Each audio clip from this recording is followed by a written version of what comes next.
Okay, so Glenn, I heard you speaking about the young woman who had been the foreperson on the Fulton County election fraud case, and you seem certain that she was within her legal rights and that it won't affect Trump's case at all. But if you were to speculate, who is Fani Willis going to indict?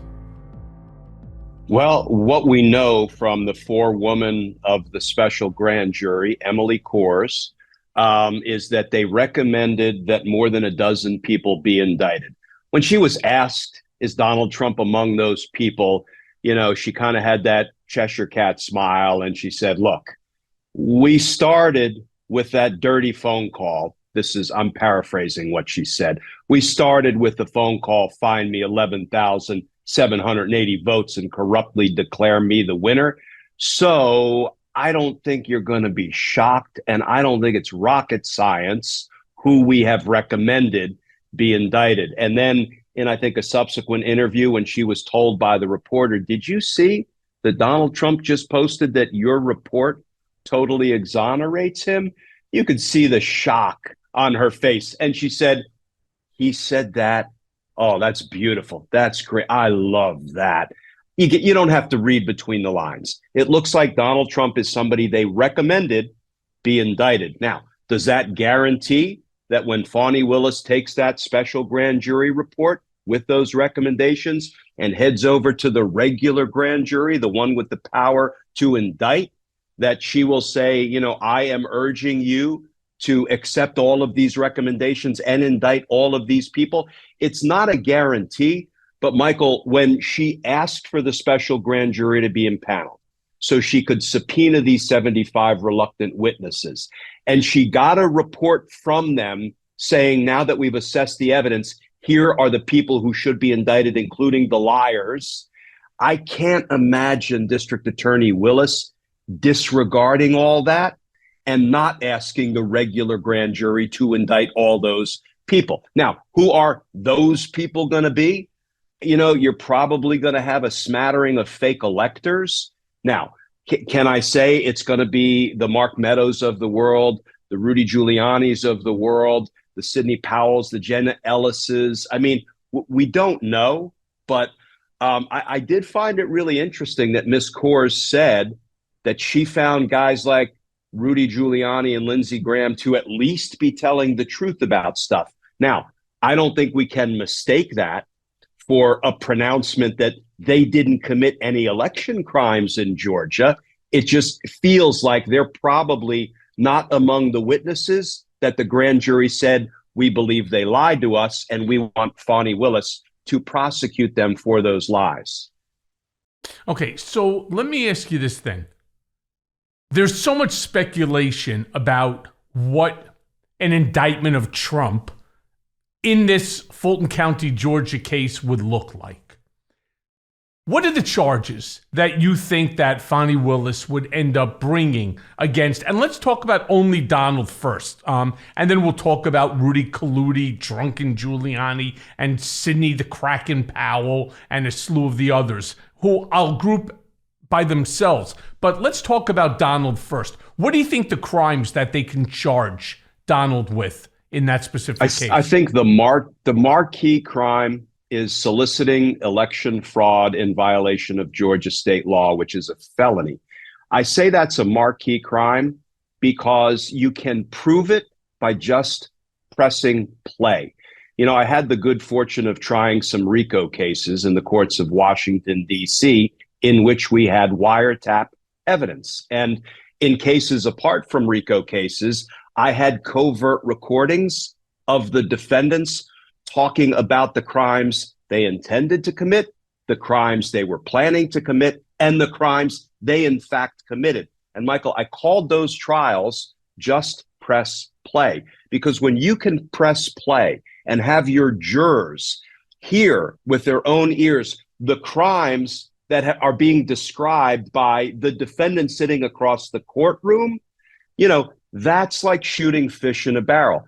The marquee charge, I think, of soliciting election fraud, asking former Secretary of State Brad Raffensperger, just give me 11,780 votes and corruptly declare me the winner.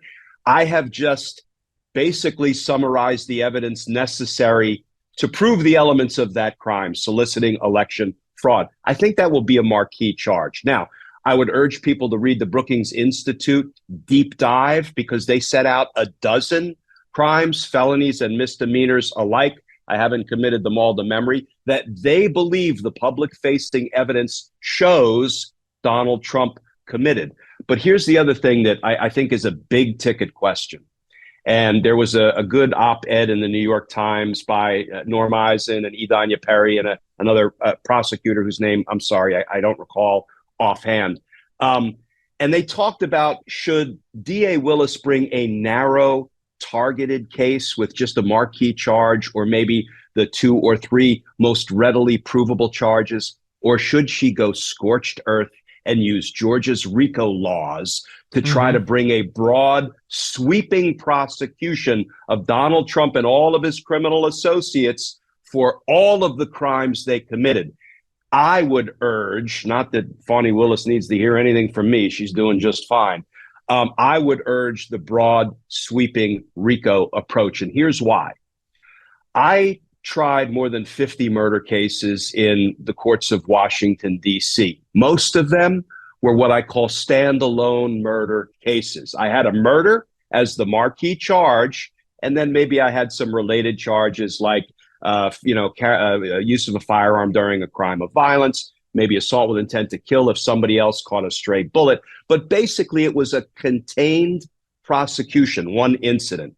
But then when I was across the street in federal district court prosecuting RICO cases, because I was involved in the prosecution of the largest RICO conspiracy case we ever brought in federal court in D.C., we had more than 100 charges. We had countless racketeering acts. We had murder after murder. We had an organization that was running the drug trade in all 4 quadrants of Washington, D.C. What did that do?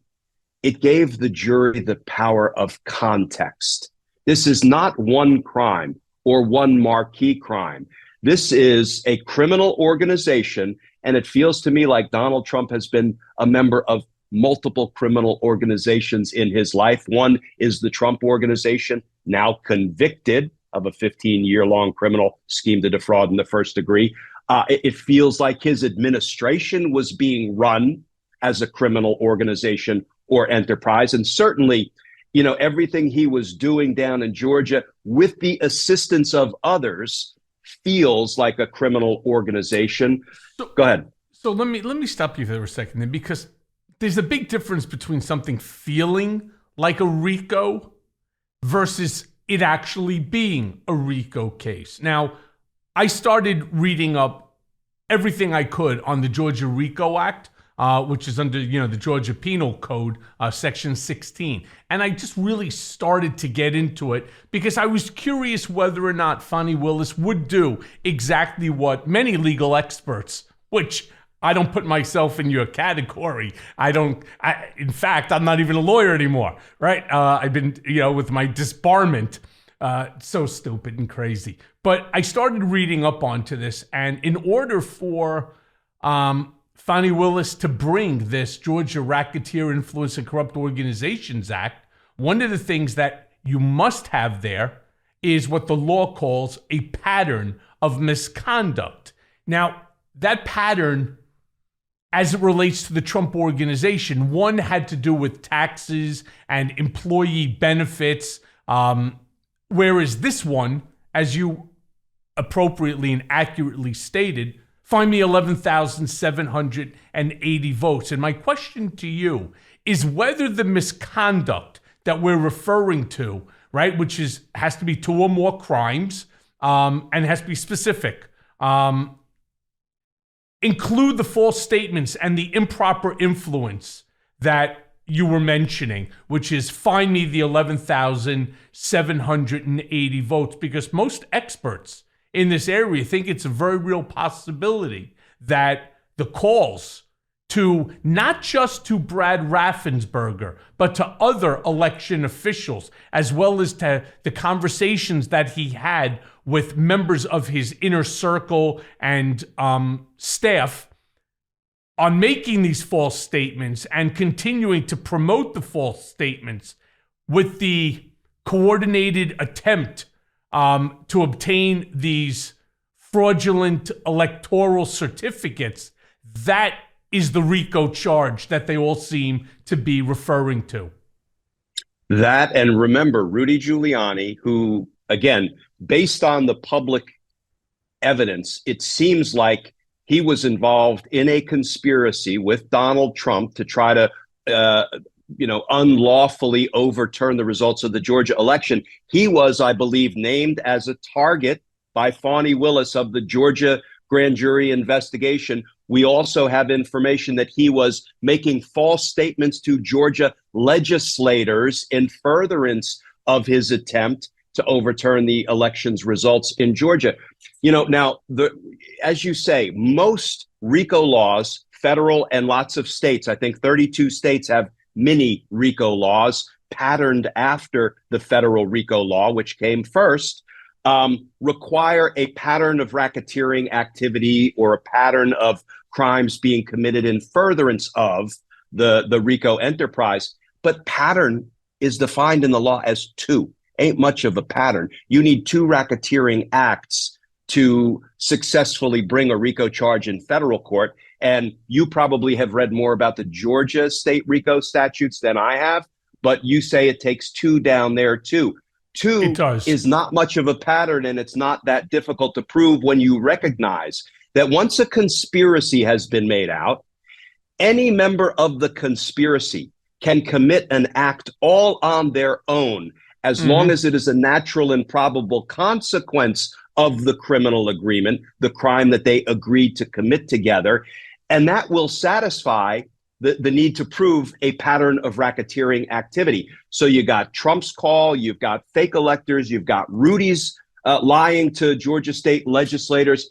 I don't know if Lindsey Graham is part of a conspiracy, but what we do know is Brad Raffensperger, one of their own tribe, a fellow Republican, said Lindsey Graham called me multiple times, and it sounded to me like he was urging me to toss out lawfully cast ballots. That also feels like soliciting election fraud, but who knows how the evidence has played out in the grand jury. There's only one person or one team that knows whether they have the goods to bring a RICO case under Georgia state law. That's Fani Willis and her team. And we won't know until the first indictment drops. Right. So then what happens when Donald Trump turns around and makes the claim? I don't know what Rudy was doing. Rudy's drunk all the time. Rudy's an idiot. Rudy wasn't speaking on my behalf. Rudy Colludi, should have retired 20 years ago when he still had some respect. I have nothing to do with it. And that's what somebody like Donald Trump will do, and it's something that he will say in order to exonerate himself completely from it. He'll throw everybody. I never told them that. In fact, what I was saying to Brad Raffensperger was, I know that the system is fucked up, that they stole 11,780 votes from me. And I was saying to him as the responsible party that you need, Brad, to go and to find those stolen 11,780 votes. No different than if you were a police officer and I call you up and I tell you, hey, my car's been stolen.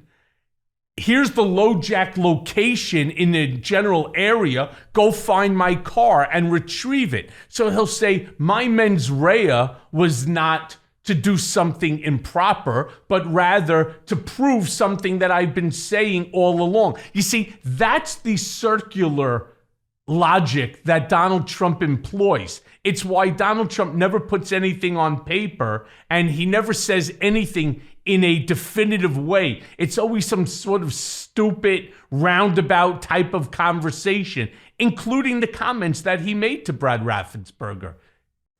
And here's what you do with those kind of statements from a defendant. First of all, before we ever indicted cases, we generated what's called a CIM, case impression memo, or a PROS memo, right? And we strategize. We not only set out all the facts and all the law that applies to the facts as developed in the grand jury investigation, But we strategize. Okay, what could the defendant say in order to undercut our proof beyond a reasonable doubt, or in order to cast doubt on his criminal intent, his corrupt state of mind, his guilty mens rea? And here's the thing, Michael, when I hear people talk about that all the time, well, Donald Trump is just going to say, I really thought there was fraud. And Donald Trump is just going to say, Rudy was drunk all the time. You know how Donald Trump has to introduce that evidence to a trial jury? He has to take the stand. And that will be such a bonanza for prosecutors. Why? Because people need to know that the rules of evidence say in a criminal trial, a defendant can't introduce his own statements that he made outside of court. He has to take the stand. Prosecutors can introduce the statements a defendant made outside of court because those are statements of a party opponent. So I wish, I only wish I could be the prosecutor cross-examining Donald Trump when he said, Rudy's drunk all the time. I really thought there was election fraud. That will make the prosecution's presentation of the case 1,000 times stronger when they are done cross-examining Donald Trump. Could you imagine, how would you turn and say to him at the time, oh, you thought? What was the basis for your thought? What information did you have? Who gave you that information? And I would love to be able to be, sitting. And you don't even ask those open-ended questions. What you do is you ask leading questions and you cram every answer down his throat. Let's talk about what Bill Barr said. Let's talk about what all of your own cabinet officials said. Let's talk about what DOJ said. Let's talk about, you cram it all down his throat, and he looks just as foolish and just as deceitful as we all know he is. Yeah. So what happens, like, for example, with Emily Coors, who went on a little bit of a media tour, and I know you prosecutors, you hate, for anybody to speak other than themselves, right? I mean, I remember when they all went out after, my pleading to a one-page information, they all stood out there like if they just caught Escobar, times 10. It was the stupidest thing in the world. But how badly do you think that Emily Coors going forward, how do you think that this is going to affect Fani Willis or the case going forward? Yeah, it's not. All of Trump's lackeys and sycophants and flunkies really just need to pull the fainting couch back into the closet, because this is of no legal consequence. Couple of things regarding Emily Coors. First of all, she's a 30-year-old woman who put her life on hold for 8 months to do her civic duty and participate in the investigation of the crimes of a former president of the United States. So, I think we need to applaud people who are willing to undertake that kind of difficult and disruptive endeavor in their lives. Second, Glenn, can we stand after 5 years? 5 years I've been doing that, meeting 8 different times with congressional committees. I'm going to be going in this Thursday 18 times to the district attorney. How many times did I meet with Mueller's team? 100 hours. How many times did I meet with the New York Attorney General's office and so on regarding all of that? I know exactly where you're going with this, and I agree with you wholeheartedly. She should not be castigated by anybody. She should not be reprimanded for speaking her mind. She should be entitled, because I don't shut up. When I'm walking in, fuck that shit. They wanted to take me through the garage over at Danny, the district attorney in New York's office. I said, bullshit. I walk with my head up high right through the fucking front doors. And if there's media out there and they ask me a question, I will answer their questions. I will not disclose anything that I know you don't want me to disclose. And I walk out the front doors. I'm not doing this bullshit of hiding and going underneath. I played that stupid shit once, and it didn't inure to my benefit. And all it did is make me look like I was running, hiding, that I'm scared. I understand exactly why she did it. Go ahead, please. What's number 2? Yeah, no. And not only do we need to recognize when people do the hard work of justice, whether it's a grand juror or as you say, a witness. Michael, I lost witnesses. People ask me, what was the worst thing about being a homicide prosecutor? I said, dead witnesses, and far worse for the witness and their family than it was for me. But I live with all of that, and I will forever live with all of that. So the witnesses are the ones who really do the hard work of justice. So here's the other thing. Judge McBurney, who has supervisory authority over the special grand jury, gave an interview to the Atlanta Journal-Constitution and said, let me make one thing clear.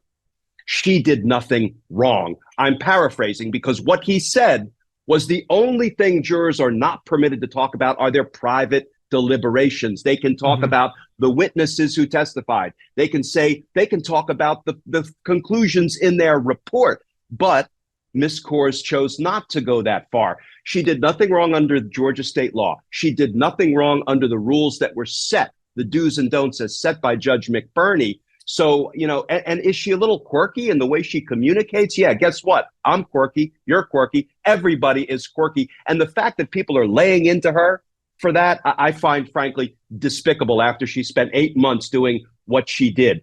And here's the final thought about this. She was part of a special grand jury that doesn't even have the power to indict. So whatever she says is entirely irrelevant, legally speaking, because now it's before the regular grand jury and they will be the ones making the decision to indict. So this vests no legal challenge in Donald Trump or anybody else because Ms. Coors did what she was permitted to do. Yeah, so I have only one thing that I'm going to disagree with you on. I'm not quirky. Anyway, so moving forward. Moving forward here.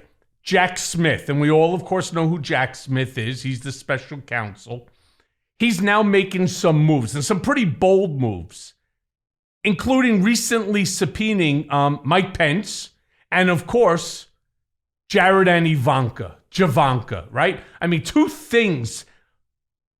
From these two things, what's the likelihood that Pence will wiggle out of it, that he will avoid somehow being deposed? And what do these high-profile witnesses, what does it say to you that Jack Smith is going after these high-profile witnesses? What does that say to you about the case? So, Jack Smith was only appointed back on November 18th, 3 months ago.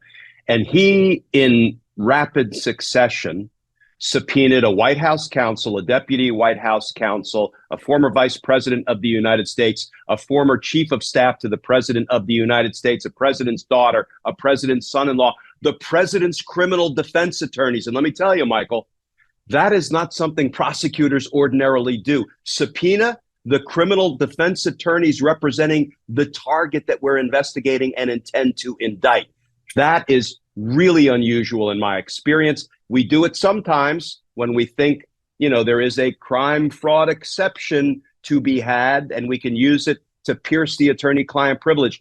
Jack Smith is a scorched earth, no holds barred, without fear or favor kind of prosecutor. That has been shown in his background because he's gone after Republicans, he's gone after Democrats, and here's what I like about him most. He doesn't always win.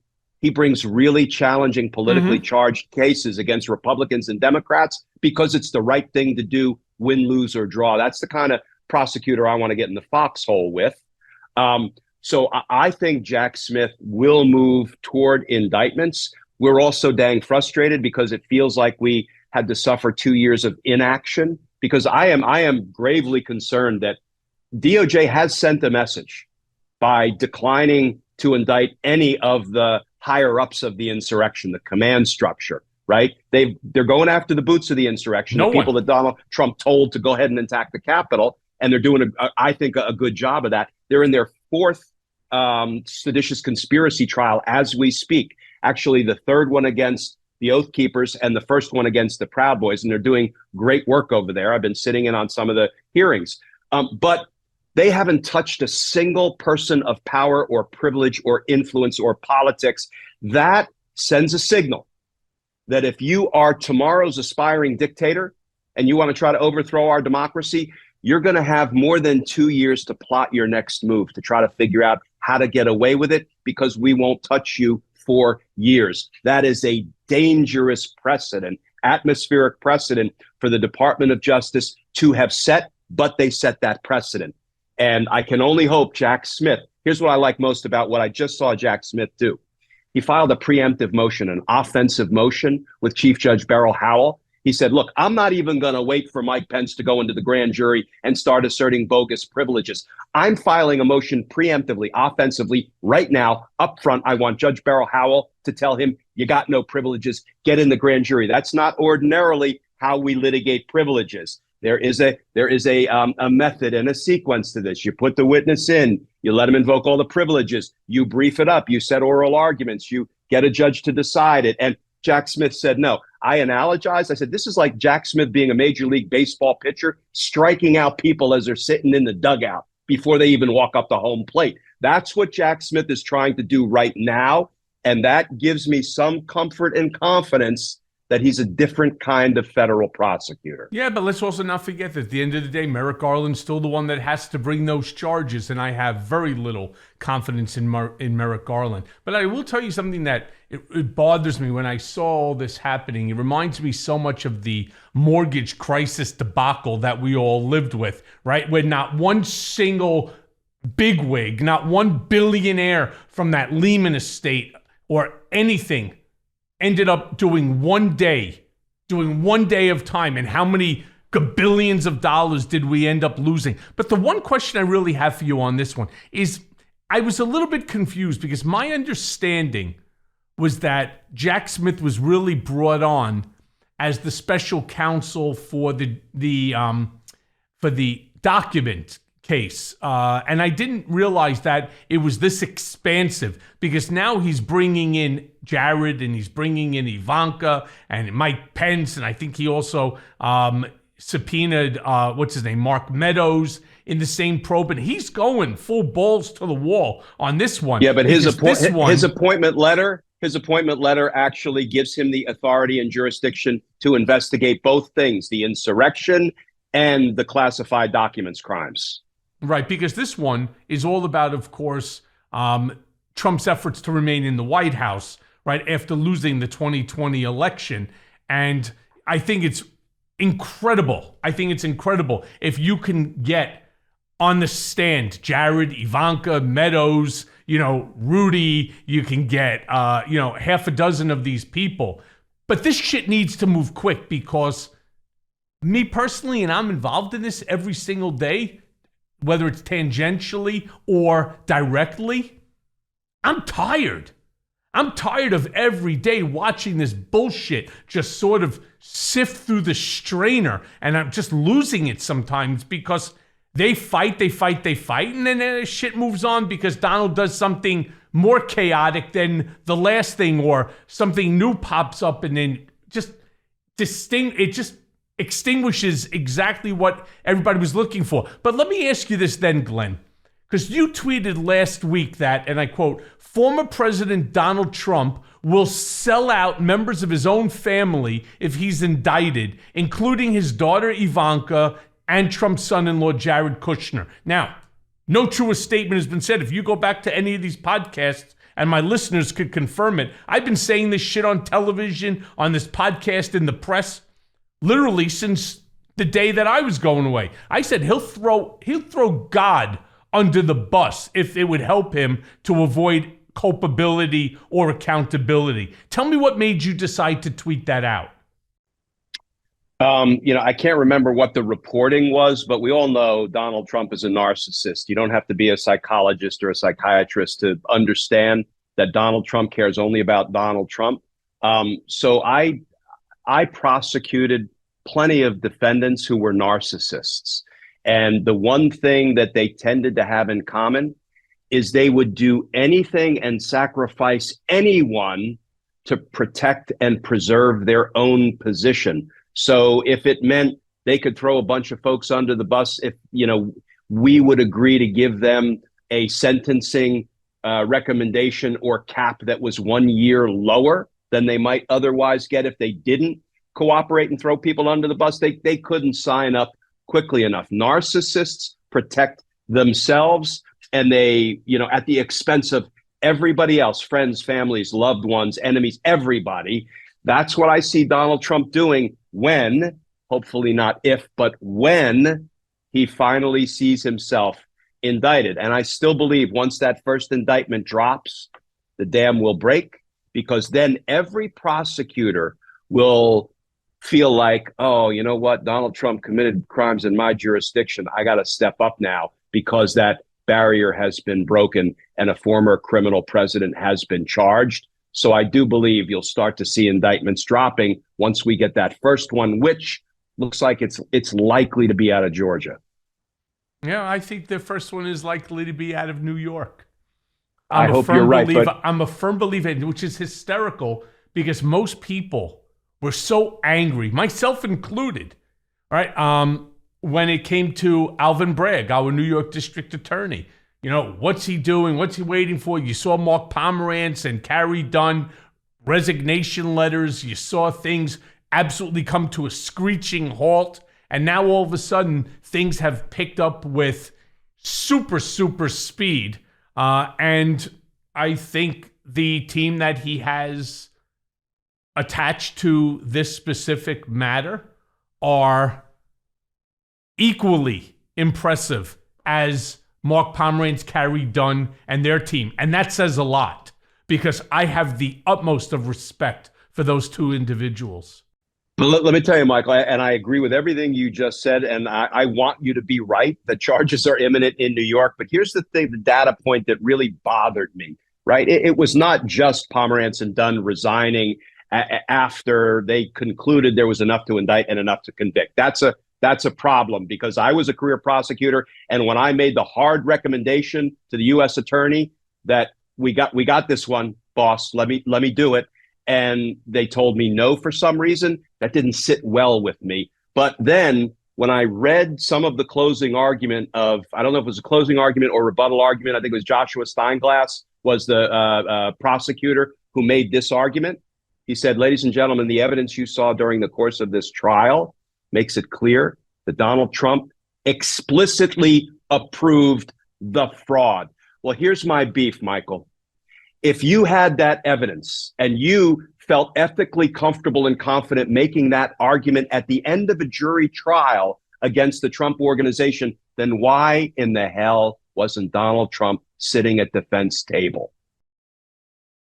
Right. Well, maybe he will be. You know, Alvin Bragg is Alvin Bragg, and I say this now respectfully. I'm not the DA. You're not the DA. And as much as we are all interested in ensuring justice, you know, and I've said this on television, I want to say it again for my listeners.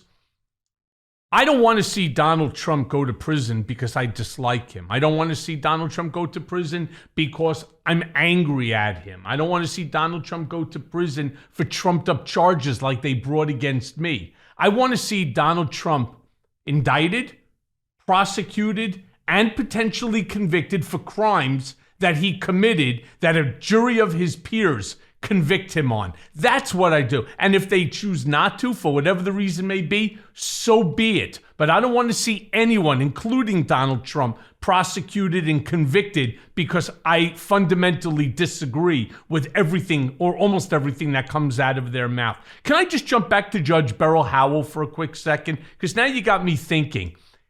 Judge Howell recently denied, was one of Trump's allies, I think it was Representative Scott Perry. Remember when he tried to shield the January 6th emails and all the phone records from the DOJ?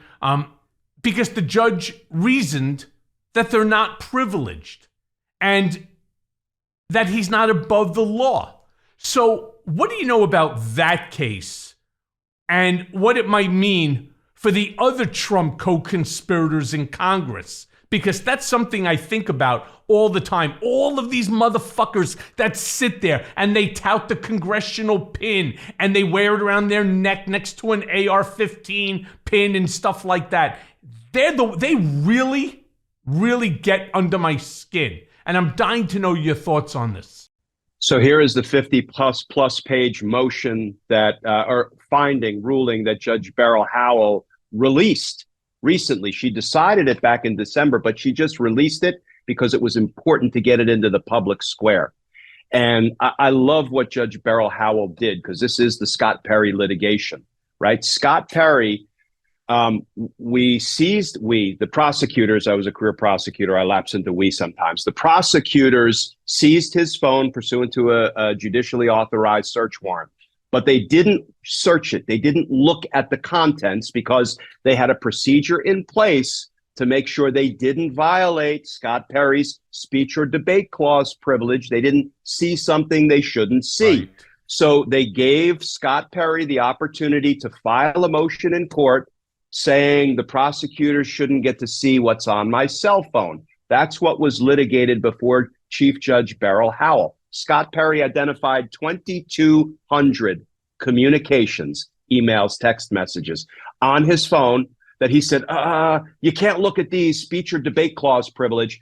This 50-page ruling says of those 2,200 communications on Scott Perry's cell phone, and remember, a search warrant was issued because a judge found probable cause that there was evidence of crime on Scott Perry's cell phone. Of those 2,200 things you say enjoy privilege, I am ruling that 2,055 of them have no legitimate speech or debate clause privilege. And he appealed that, and that's in front of the DC Federal Circuit Court of Appeals right now, and I think they're going to get it right as well. But here is the thing. Think about this. This representative, Scott Perry, asked for a pardon for his activities on and around January 6th.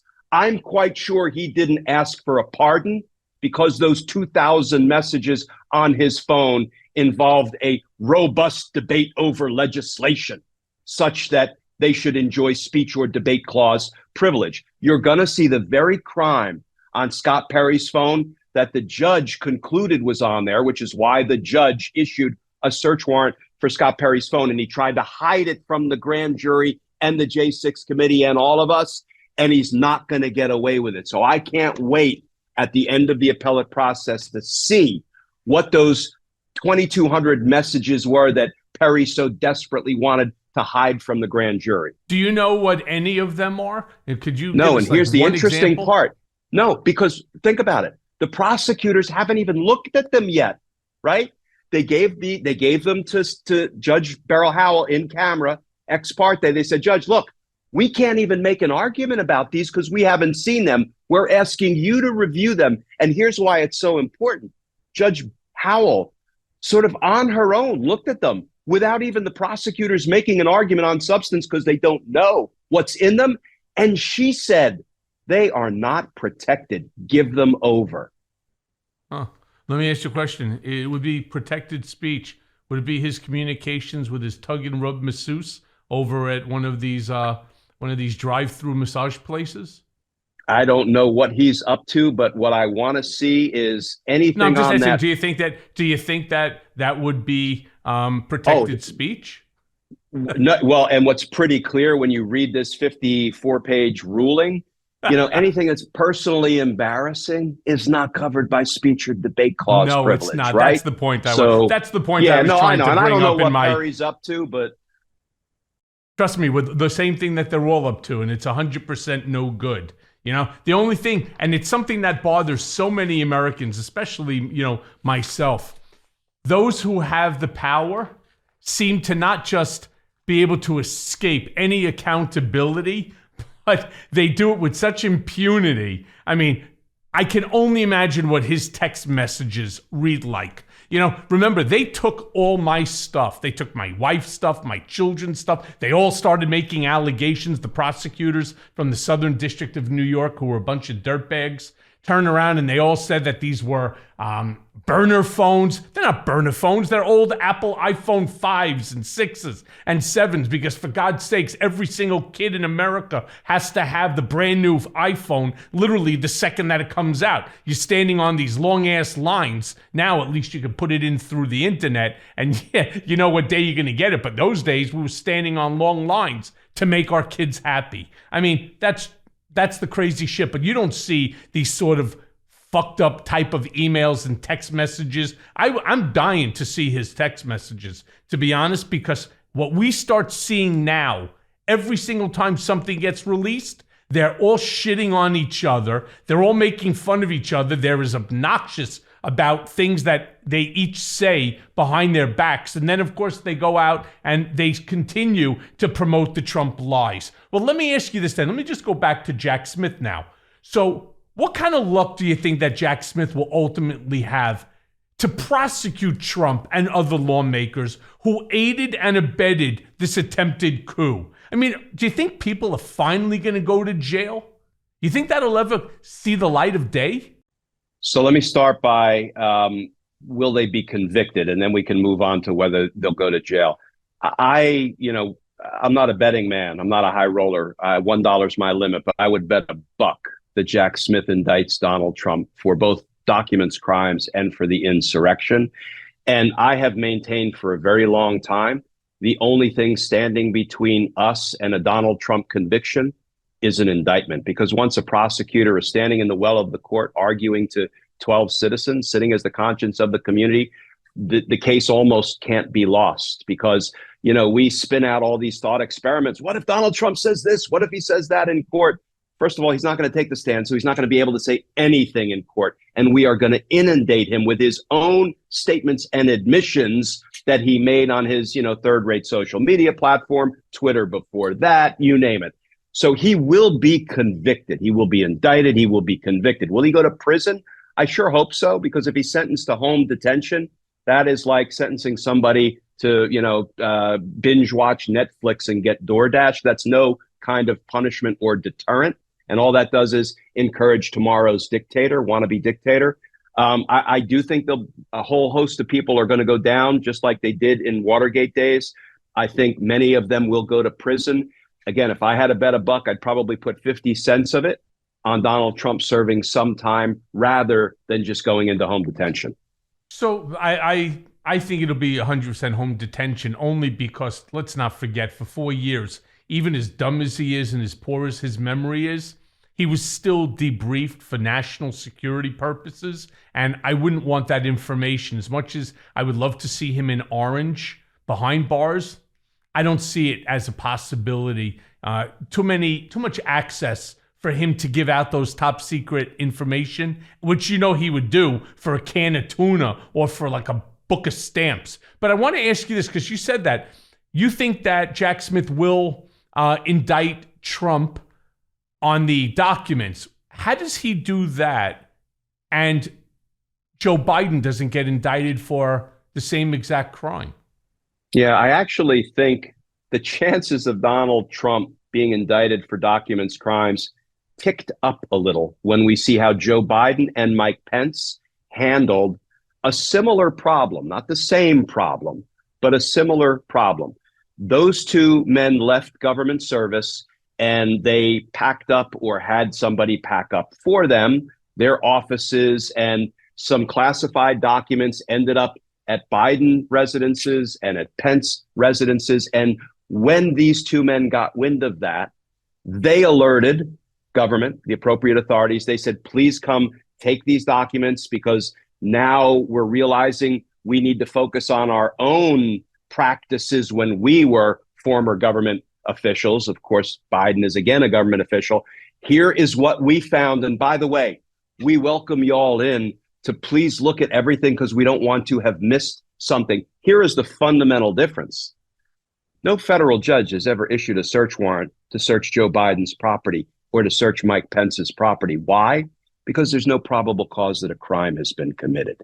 It's dramatically different. And I think those two things can serve as an example of how, when former government officials realize they took something that they shouldn't have, they should conduct themselves. So this is apples and oranges, or apples and orangutans. And, Donald Trump, I believe, will be prosecuted. I don't think there have been crimes committed. At least I haven't seen enough publicly reported evidence that there have been crimes committed by Pence and Biden. Okay. So I want to ask you on the same sort of theory, right, on people who shouldn't have things. What's the legal ramifications of McCarthy sharing, or I should say giving, all of the January 6th footage, was it 40,000 hours, exclusively to Fucker Carlson? I mean, there's got to be something illegal about sharing footage that rightly belongs to the American people and not to some propaganda network. There's got to be something here. I just don't know what it is.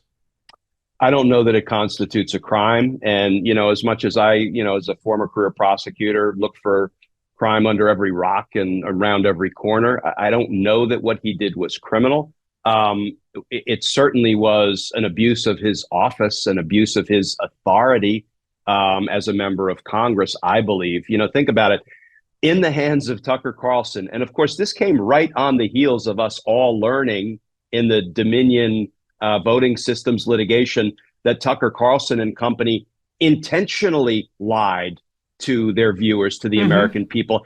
And they were caught saying, we know we're lying, and the people believe it. So what they were doing is they were lying about some of the most cherished rights of the American people, their right to vote, their right to free and fair elections. They were lying, they knew they were lying, and they knew their lies were reasonably likely to incite lawless action, in my opinion, because they did incite lawless action as part of what happened on January 6th. That's who McCarthy decides to give these videos to exclusively. That is a gross abuse of power and judgment and an abuse of the American people. So let me ask you this then. Can I ask you this? Let me play prosecutor, and you can be the witness for a sec. Mr. Kirschner, who owns the video? I would say the federal government owns the video. Capitol Police. When you say the federal, is it the Capitol Police owners or the American people? No different than the top secret documents. Well, ownership, yes. In theory, you can say we, the people, own every scrap of governmental paper and every brick in every governmental building. But that's not realistic because we can't go exercise a possessory interest over it. Why is there a difference between a top secret document as being owned by the American people, right, covered by the Presidential Records Act, versus videotape of the people's house? Let me say that again. It's the people's house. So wouldn't one say that the recordings of what goes on inside the people's house belongs to the people? Yes, but we put legislators in place to vote some common sense rules and laws to protect the American people. Let's give them the benefit of the doubt and say that they generally try to actually protect us. That means you can't disclose the location of security cameras because that would put the legislators and the public who are in the Capitol at risk. It also means in these 40,000 hours of videos, there is evidence of crime. Some of these people have not yet been arrested. Tucker Carlson now has all of this evidence, and he might disclose it and end up obstructing and thwarting investigations and prosecutions. So there are lots and lots and lots of reasons to dislike what McCarthy did, ownership interest of those videos aside. I do think that once you give it to one media outlet, you can't withhold it constitutionally from other media outlets. That, I think, will inspire court challenges by other media outlets. But, this is the way McCarthy and his slim majority in the House have chosen to govern, which is basically not govern, but do everything they can to throw sand in the gears and retaliate against their perceived enemies. So since we're talking about Fox News, let me just ask you this then. Let's go to the Dominion voting machine case against Fox News and so on. Is it your opinion that Rupert Murdoch should have settled early on to avoid the publicity that they're currently going through right now? Yeah, I think it's crazy that they waited so long, that all of these internal communications between Fox hosts and executives have now been disclosed publicly.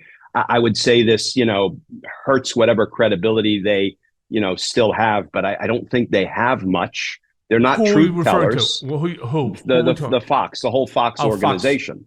Fox. So they will settle, because I think some of the evidence we've seen is so damning, they're going to have to settle. Now, can they find $1.6 billion kicking around in the cushions of the couches over at Fox? Maybe. I don't know if that's a fatal financial blow or not. So let me stop you for a sec, because it's not. And if you take a look at their Qs, because it's public, They have $5 billion sitting in the coffers. $5 billion. So if you think Rupert Murdoch, and Rupert used to live in my building, and I used to work out with him in the morning. Rupert doesn't give a shit about anything, which is it's very similar in certain respects to Donald. He really doesn't care. And if it's 1.6 billion, as long as it doesn't affect his audience, he doesn't care. In fact, I wouldn't be shocked if this actually improves their audience. Now, I think their bigger problem that they have is Laura Ingraham, Sean Hannity, and fucker Carlson. I think that they're really the bigger problems, not the audience sticking with Fox. I think it's them because they lie. They lie with impunity. And that's what I believe is really damaging Fox, not this case. Because I'm with you on this. I think proving defamation here is tough, doable, but I think it's tough. Nevertheless, I think that Dominion wins this case because they should. So then let me ask you one additional question, because we have so many of these people on this right side with all of their litigation that's going on. It's like a smorgasbord. With a lawsuit pending now against him for sexual assault, and I'm referring to the head of CPAC, Matt Schlapp, right? He says that he learned from Orban to ban mainstream media from CPAC, claiming that the media is controlled by China, by George Soros, the DNC, you, right? Me, and anybody else that they can point the finger to. So last year, he went ahead and he denied access to Vice. He denied access to Rolling Stone and about a half a dozen more media outlets. Is there any legal issue with CPAC denying press access at these public political events? I don't know. There's only one way to find out, and I am not a civil litigator. I was a criminal prosecutor my whole life, so I don't pretend to bring any expertise to things like civil litigation and class action lawsuits. But what I always say is when people ask, can't we bring a class action or can't we sue under the circumstances you just described, my answer is always, you won't know unless you try. And there are so many really terrific and experienced civil litigators out there that when, for example, we don't see any class actions being brought, and let me use a slightly different example, against Trump and Jared and Mike Pence as the head of the coronavirus task force for avoidable COVID deaths. I find that surprising. It seems to me that there is a viable legal suit to be brought, wrongful death suit to be brought there. And yet I don't see any of those suits being brought. I don't see any class actions being assembled. So, when it comes to, can you successfully sue for excluding one media organization and not the other? My answer is you will only know if you bring that suit and work your way through the process, which we both know can take forever. Right. And I can't imagine, what would their defense be? That it's a private event that we get to pick and choose, even though it's supposed to be open to the public? I guess it all depends upon how they couch the event, right? Well, and remember, it's only the government that is bound by the First Amendment, freedom of speech and freedom of press, right? And freedom of religion and of assembly.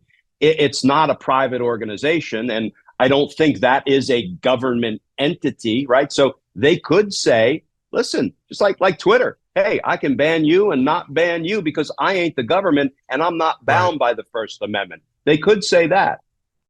So since you're a criminal prosecutor, you cannot turn on a television anymore without seeing this Alex Murdaugh case in South Carolina. Yeah. Now, me personally, it's beginning to fucking piss me off, to be really blunt about it. And I'm sorry about what's going on. I'm sorry about the death of the wife and the son, Paul.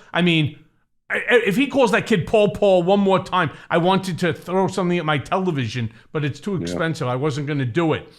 Because it appears that everyone in Murdaugh's immediate family has killed someone or other. Anyway, it's true. I mean, this one was involved in an auto accident that killed this one. This one now ends up the wife, and then the other son is gone, and then there was the housekeeper that got killed. I mean, the whole thing is just crazy to me. Personally, I don't understand why it's captivating America the way that it is when there's so much more important shit going on in the world. Do you think that it was a mistake for Alex to get on the stand?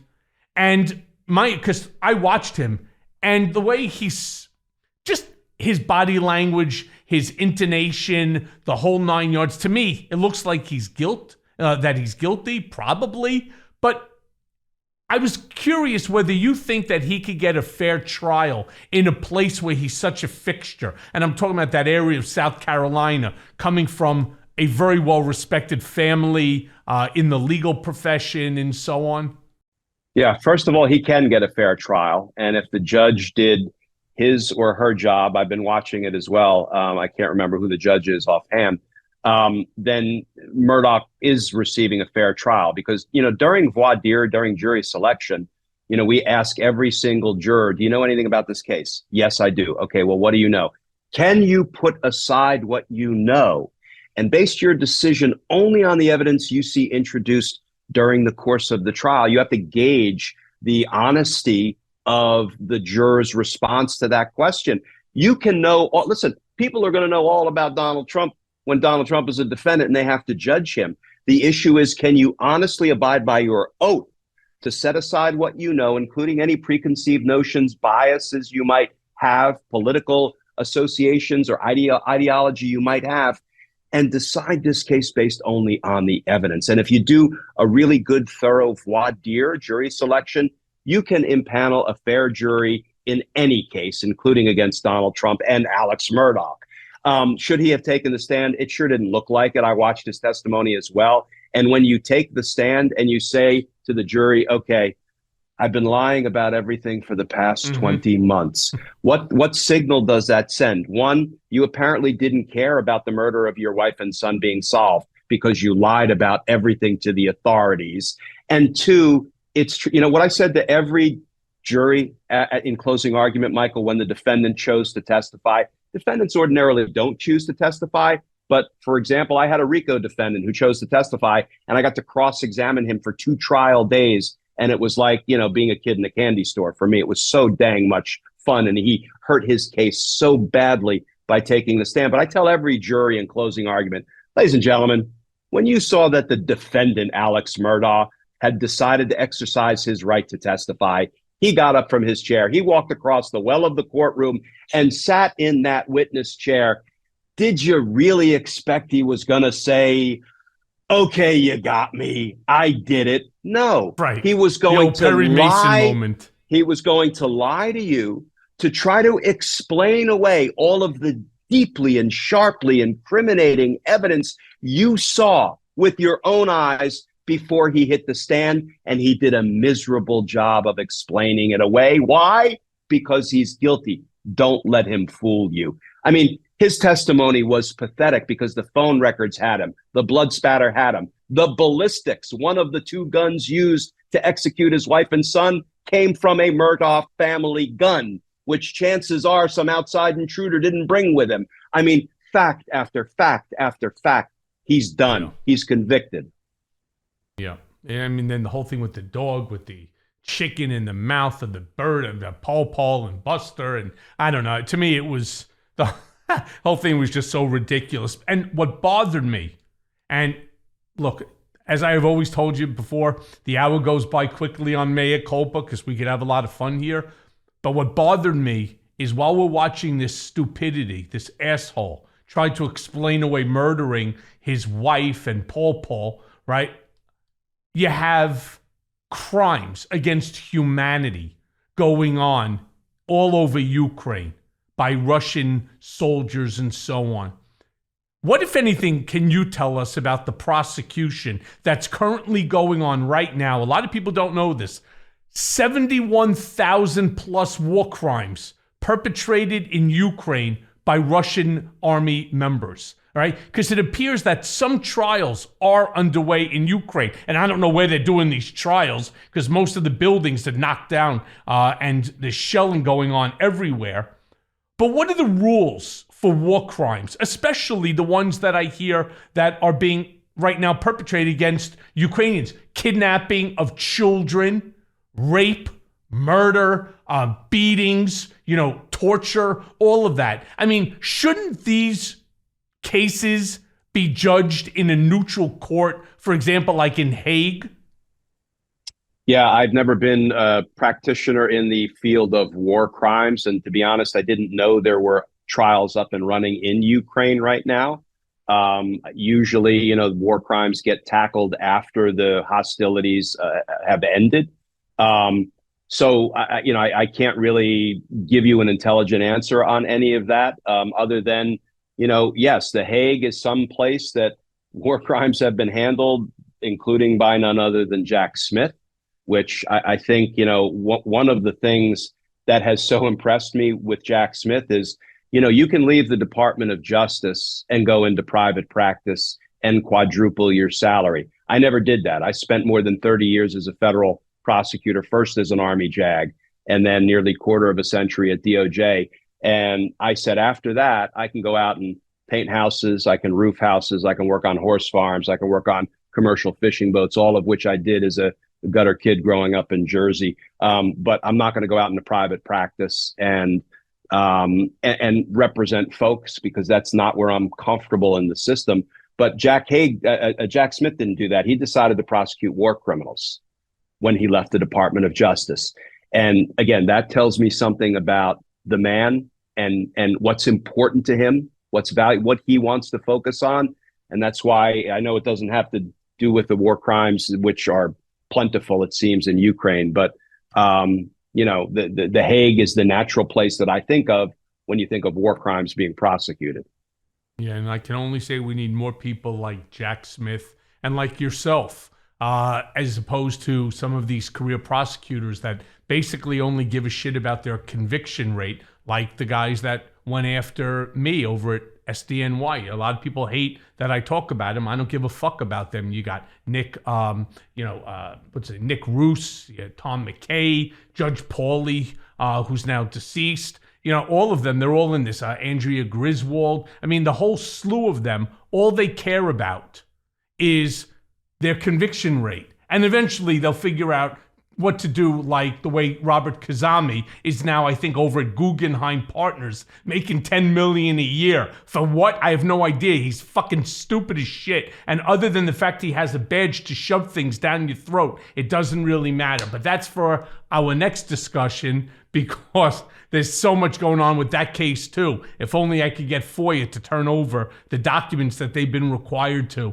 Would you believe it? Since August of 2022, and yet they have not provided a single document, and even though the court has told them to. So anyway, more importantly, Glenn, let me, as always, thank you for joining us today on Mea Culpa. Thank you for everything that you do.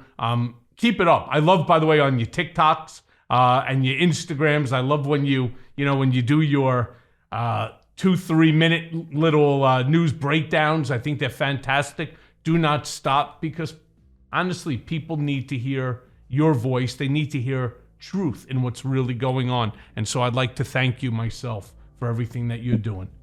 Well, thanks, Michael, and good luck with your future appearances in New York. And I'm going to hold fast to your belief that, justice is coming for the New York state crimes as well as the federal crimes committed by Donald Trump. Well, you're certainly right about that, because we have a $1 bet on that.